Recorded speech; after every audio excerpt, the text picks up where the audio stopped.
即便在设计师削弱之后，圣元这套阵容依旧是当前 T0级别的运营阵容。圣元阵容并不是简单的8-4阵容，核心上限是用便宜好用的8-4阵容过渡到9级，最终完成圣元95的阵容构筑。今天就来教大家这套发挥稳定、上限极高的阵容——圣元威古斯。哪里有彩虹，哪里就有风雨。首先，我们简单讲一下阵容构筑。阵容在8级时，这8个棋子通常一个都不能下，要在8级递出至少1星的威古斯和猪妹，包括铁皮和威鲁斯的2星。大家观察这套阵容在8级时的构筑，就可以发现，大部分的卡是又便宜又好用的，所以这套阵容天生在8级就不用花太多的钱去递卡，在能维持1胜1负的时候，就可以考虑攒钱上9找5费卡拉高上限。除非在过渡不好、血线压力很大的情况下，必须要递出2星4费锁血，其他情况下都要尝试划水上9。在这里多提一嘴，这套阵容的一个极大误区就是在7级或者8级时追3星的铁皮、酒桶和威鲁斯，因为这几张卡的优点就是便宜好用，适合过渡打工，而一旦要去追他们的3星，这套阵容就变得又贵又不好用了，完全不如上9找5费卡的提升更大。上9之后，我们的构筑是这样的：补一张阿罗拉来拉扎克或者螃蟹，具体看谁来得早。如果扎克来得很早，我们就可以养一个大扎克，保留扎克作为外援。如果第2个原计划装备是一个无关紧要的肉装，还可以把5元计划拆成3元计划，武器可以换成鳄鱼，镜可以换成阿罗拉，再多带一个螃蟹。2星的佛耶哥可以代替厄加特，2星可库珀还可以换掉酒桶。总之，这套阵容后期是各种拼5费卡，具体看哪张5费卡先2，就围绕它拿装备。后期最好的一定是2星的扎克和2星的厄加特，所以上限是极高的。什么时候能玩这个阵容呢？原计划装备前2个里还有牙刃和全息弓任意键就可以考虑玩，同时必须要保证威古斯刚需的蓝 buff， 剩下的装备里优选科技枪破防，其次是帽子巨杀。也就是说，在原计划装备和威古斯装备都对的基础上，可以考虑在8级时转成这套阵容。同时，理事会、链路都是这个阵容的顶级海克斯，可以着重留意。光明装备里，维鲁斯的功能型光明装胜率都特别高，尤其是光电刀可以触发牙刃的额外伤害，有着联动效果。铁皮的装备基本都是捡破烂，但最好能做出狂徒和头盔，后期换给扎克。没有狂徒的扎克特别脆，基本没什么用。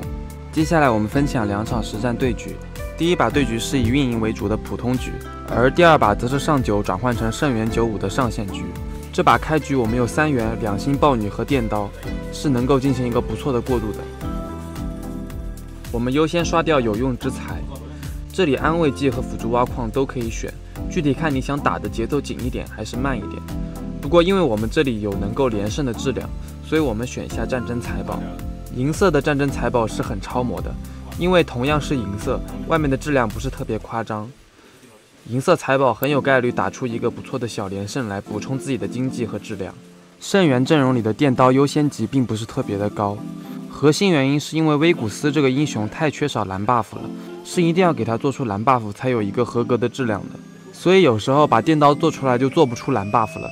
反而会导致威古斯装备变得特别差。这里因为战争财宝的原因，我们这里果断拉5，提高我们的质量，拉高人口还有利于我们嫖更高质量的卡，打出更好的连胜。我们在拥有战争财宝的情况下，以4胜1负进入野怪，整体来说这把的节奏是非常舒服的。加上这里选秀和野怪刚好出了蓝 buff， 我们缺少眼泪的后顾之忧也消失了。圣元这个阵容在这版本比上版本还要强，有2个比较核心的原因，一是高原计划的泽力几乎消失了，所以猪妹和铁皮都变得比较好找。其次是因为莫甘娜这张卡得到了大加强，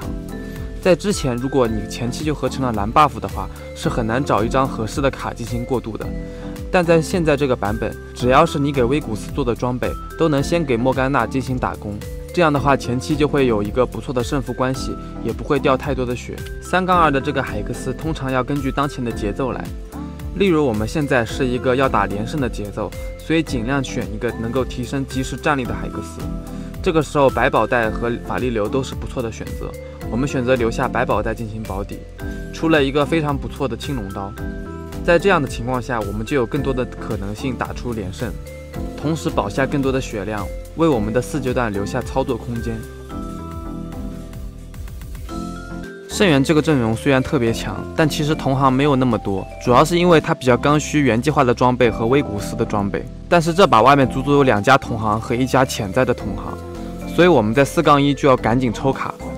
在4-1赢了的情况下，我们还能凭借战争财宝稍微赚一点钱，提早启动怎么样都不是特别亏。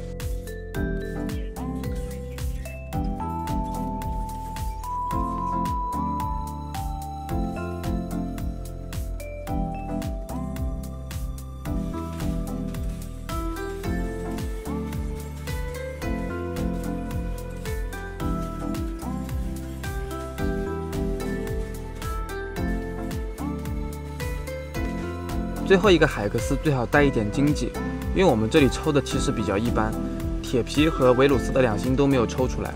同时，因为我们这里已经有扎克了，所以后面是一定有扎克挂在上面的。我们可以提早选择 GR 墓志铭，提高我们后期的上限。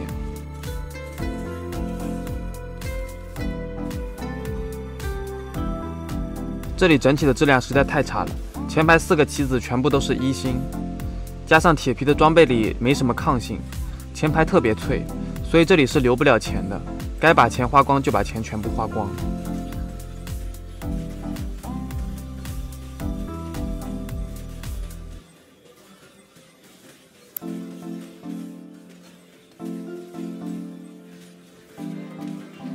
回来继续递卡，还是没有找到2星的铁皮。其实正常情况下，找一张2星的铁皮和1星的威古斯加猪，已经有能力上9了。但是我们这里的前排实在太脆了，所以完全没有办法停手。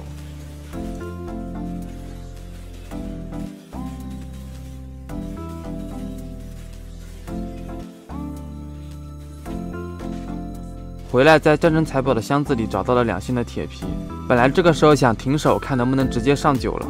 毕竟我们血量够多，稍微卖2波也不是什么问题。不过现在这个质量明显还是有些偏弱了。特别是威古斯还没有找到他的第3件神装。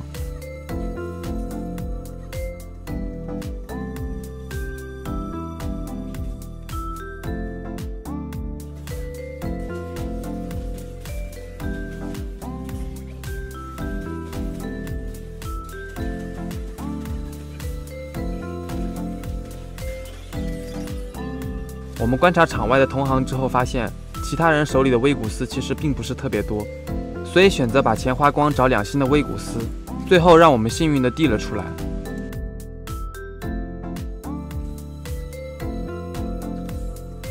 这波能把2星威古斯递出来还挺关键的，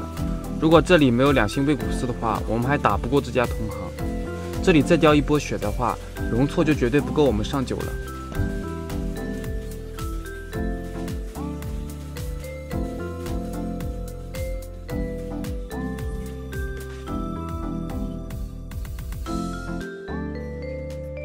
在5阶段2胜1负的情况下，我们在5-5准时上9。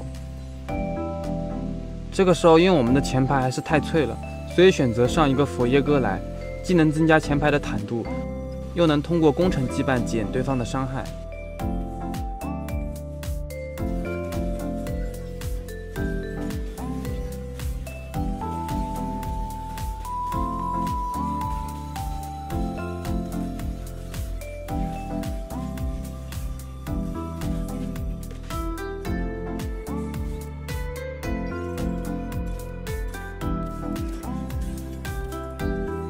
回来我们重新找到了卖掉的扎克，这样的话就可以通过阿洛拉来拉扎克了。最后这里出现了3星的泽利，我们也只能吃一个老2的分数。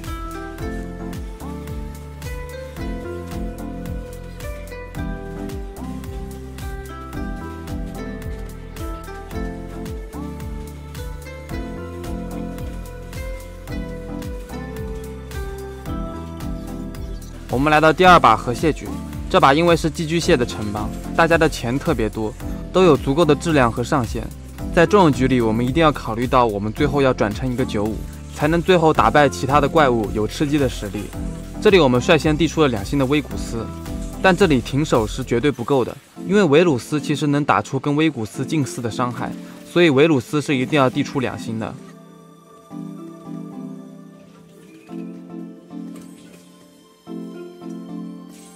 这里在我们找到了扎克的情况下，还找到了狂徒，我们后期拥有一个狂徒的扎克，上限是非常高的。很多小伙伴可能不太清楚为什么狂徒的扎克这么厉害，因为扎克的碎片会给予扎克100%生命值，而狂徒能够直接加600点固定生命值，所以狂徒能够和扎克的碎片产生很好的联动，让扎克的血量特别高。海克斯这里法力流和玻璃大炮其实差不多。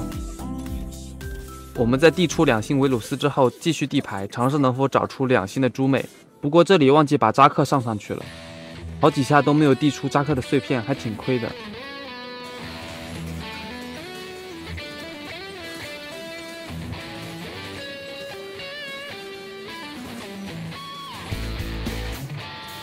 4-1，我们花了很多钱地2星的猪妹，没有地出来就算了。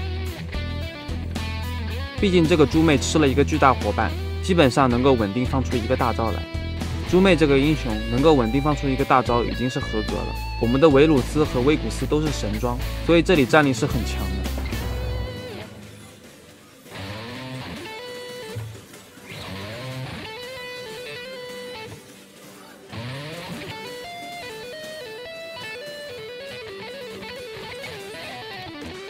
出野怪之后简单分配一下装备，因为我们这里的3元是全息弓，所以就算后面拆成3元也不会影响维鲁斯的装备。我们这里首先要做的应该是离子，所以就把锁子甲敲掉，尝试能否出更好的装备。这里出了正义也不要紧，因为我们等会儿要上鳄鱼，这个正义可以留给鳄鱼。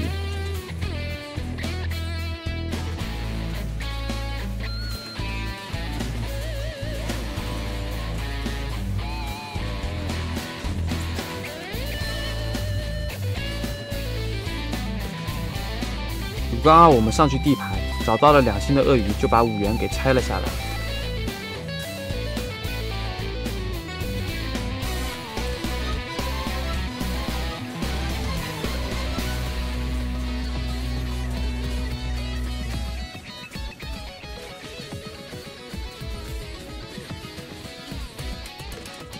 5-3没有打过这家3星猫的超频，不过没有关系，我们现在能够提升的质量还挺多的。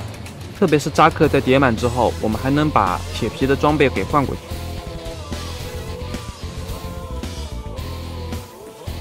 这个版本对阿罗拉的削弱特别大，所以2星的阿罗拉伤害也不是特别高。但是如果有2星的螃蟹的话，带满装备伤害是很高的。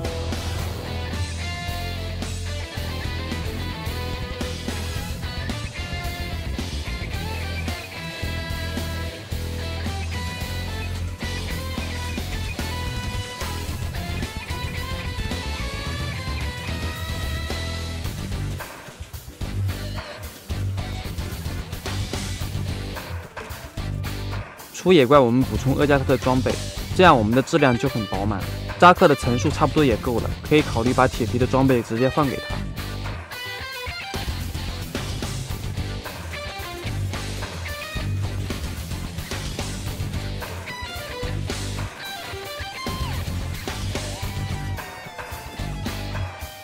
把铁皮的装备换给扎克之后，基本上就无敌了。大家在用扎克的时候，可以考虑放在左翼或者右翼的位置，在对方站位松散的情况下，很容易晕到对方底角的 C 位。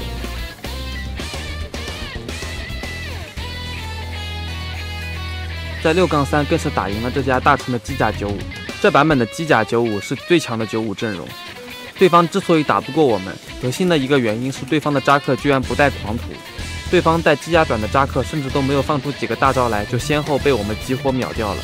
所以输掉了这波团战，最后用我们的扎克对位对方的暗爪狗，成功赢下了对手。感谢大家的收看，大家对圣元这套阵容有什么问题可以放在评论区里，我们下期视频再见。